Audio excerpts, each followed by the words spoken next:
Hi, I'm Mike from PokeTips Official, and today I'm going to be teaching you guys how to Eevee train your Pokemon in Pokemon Sun and Pokemon Moon. Now before I start, I'm just going to have a quick little overview of Eevees, because I know a lot of you guys are getting back into Pokemon for the first time in a long time, and probably have no clue what Eevees are. So Eevees actually have nothing to do with the Pokemon Eevee. Eevees stand for effort values, a hidden value in the Pokemon games that make your Pokemon stronger. Your Pokemon get Eevee points every time you defeat an enemy Pokemon in a battle. And each Pokemon gives out different effort values. So, for example, a Yungoos gives 1 attack EV, and a Caterpie gives 1 HP EV. Every 4 EVs equals 1 additional stat point that you get by the time you reach level 100. However, there is a limit on the amount of EVs that you can get. So each Pokemon can only have a maximum of 510 EVs. But there are more EV limitations. You're only allowed to have up to 252 EVs in each stat. So basically this means that you're going to be able to EV train 2 different stats and then put an extra 6 points into something else. So if you EV train your Pokemon correctly, you're going to notice a huge difference right away in the Pokemon stats. On the screen right now I have 2 different Sneasels, one was EV trained for attack and speed and one wasn't, and the difference is pretty huge. Alright, so now that we know what EVs are, let's talk about how you can start preparing to EV train your Pokemon. Today I'm going to be teaching you guys the traditional method of EV training your Pokemon, going out and battling against wild Pokemon. In Pokemon Sun and Moon, there are actually a few different methods to EV train, but this one seems to be the fastest and most efficient, especially if you want to train more than one Pokemon at once. Remember how I said that you can only get up to 252 EV points in a stat? Normally, that would mean you'd have to knock out 252 of the same Pokemon over and over again to finally EV train that stat completely. That would take a long time, so I'm going to show you some items and ways that you could actually increase the amount of EVs you get. So first off, I would recommend you get some power items. The power items can all be purchased at the Battle Royale Dome for battle points.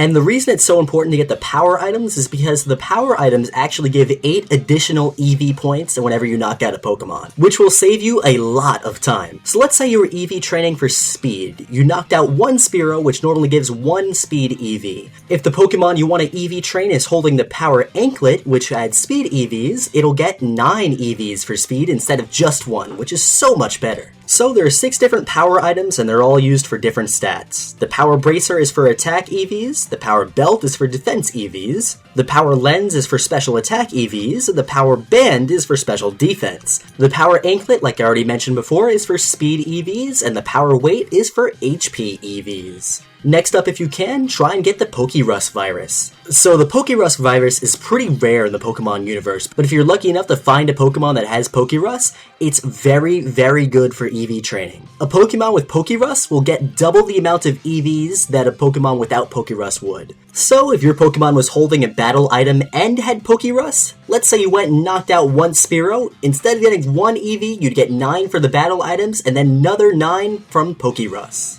So in total, you'd get 18 EVs from knocking out 1 Pokemon. That's really good. The only problem with Pokerus is it's very rare. The chance of finding Pokerus on your own every time you encounter a Pokemon is 1 in 21,845, making it much more rare than a shiny Pokemon, which are already rare enough. The easiest way to get Pokerus is by trading with somebody that already has it. Once you have Pokerus, it's very easy to spread. All you gotta do is just leave your Pokemon in the party with a Pokemon that has Pokerus, and it will spread eventually. So this is where you guys come in. If you guys have Pokerus, let each other know in the comment section. Trade some Pokerus around, make it more common. And lastly, I would recommend catching a Pokemon that can learn the move False Swipe. The reason for this is because the EV training that we're going to be doing involves the SOS chaining method. The way SOS chaining works in Pokemon Sun and Moon is when a wild Pokemon is on low health, it has a chance of calling for another Pokemon to help it out. Now to keep the chain going, all you have to do is knock out one of the 2 Pokemon, just leave one of them alive with low health at all times. There's also an item called the Adrenaline Orb, which increases the chance of a Pokemon calling for help, which I would definitely recommend you use to make this method faster. You can buy the Adrenaline Orb in almost any Pokemart really cheap for about 300 Pokedollars. Now this is great for us for 2 reasons. 1, because it makes it easier for us to find the same Pokemon over and over again to EV train with, and 2, because in SOS battles, the EVs that you get for knocking out a Pokemon are immediately doubled. So if we do everything right from before, if we have Pokerus and the power items, we could be getting 36 EVs for knocking out 1 Pokemon, which makes this method extremely fast. So if you don't already have a Pokemon that can learn False Swipe, I recommend catching either a Sneasel or an Absol. Both of these Pokemon can be found on Mount Lanakila, right below the Tapu Village, at a really high level already, and you could easily just teach them the TM for False Swipe, making them great for this method. Alright, now that we're ready to Eevee train, make sure that you have the Pokemon that knows False Swipe in your party, along with whatever Pokemon you want to Eevee train also in your party. You could even Eevee train more than one of your own Pokemon at the same time because of the item the EXP share. So whenever a Pokemon gets EXP, it also gets the Eevees, even if it wasn't in the battle directly. Alright, so using SOS training, you only need to knock out 7 Pokemon if you have Pokerus, and 14 Pokemon if you don't have Pokerus, to fully Eevee train one stat for your Pokemon, which doesn't take very long at all. Alright, so here are the best locations that I found to SOS train your Pokemon. For HP Eevees, I recommend going to Route 1 and finding Caterpie. You have a 20% chance of finding a Caterpie, but once you get into the SOS battle, you won't have to worry about that anymore. For Attack Eevees, I once again recommend going to Route 1.